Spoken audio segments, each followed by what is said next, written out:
Hello friends, welcome to my channel. અને આજે અમે બનાવીશું અંજીર પા. તો તમે જોઈ શકો છો કે અમે અંજીર કાપીને મૂકી દીધા છે અને તમે જોઈ શકો છો કે આટલા જ અંજીર કટકા હોવા જોઈએ. અંજીરના કટકા ના વધારે મોટા પણ નહીં ના નાના પણ નહીં. તો હવે અમે એક તાંસું લીધું છે, એની અંદર અમે ઘી નાખીને એને ગરમ કરશું. હવે એની અંદર અમે અંજીર નાખી દઈશું. હવે એને ત્યાં સુધી હલાવતું રહેવાનું જ્યાં સુધી એકદમ સોફ્ટ ના થઈ જાય. તમે જોઈ શકો છો. હવે તમે ગેસનો ફ્લેમ જોઈ શકો છો કે આટલો જ ગેસનો ફ્લેમ હોવો જોઈએ. હવે અમે આની અંદર નાખશું ખજૂર.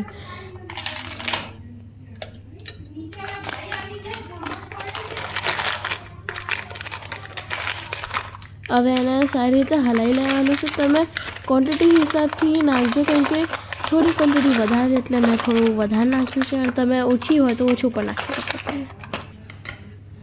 હવે સારી રીતે હલાવીને તમે જોઈ શકો છો કે કેવી સારી રીતે હલાવી લીધું છે અને તમે આવું જ હોવું જોઈએ તમારું કલર ટેક્સચર. અને હવે અમે મિક્સચરમાં કાજુ, બદામ, પિસ્તા, સનફ્લાવર સીડ્સ અને વોલનટ એવું બધું નાખીને ક્રશ કરી દઉં છે.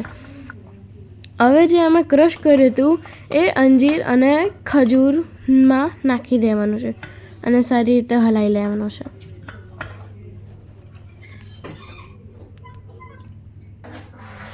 હવે તમે જેટલું પણ વધઘટ કરવું હોય તો તમે કરી શકો છો. હમણાં મને થોડું ઘી ઓછું લાગતું હતું એટલે મેં થોડું હજી ઘી નાખ્યું.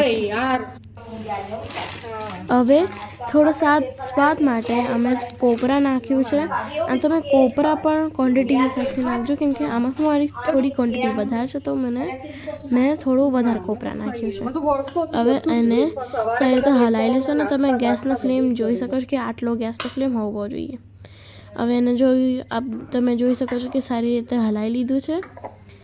હવે એની ઉપર અને થોડુંક અમે નાખશું ઇલાયચી પાવડર અને તમે જોઈ શકો છો કે અમે થોડું હજી ઘી પણ નાખ્યું છે સોફ્ટ થઈ જાય એટલે.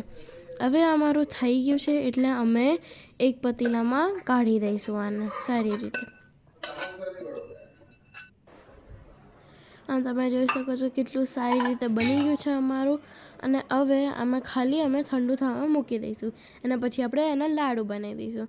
અને તમે જોઈ શકો છો કે ઠંડુ થઈને અમે લાડુ બનાવી દીધા છે અને કેટલા સારા બને તમે જોઈ શકો છો.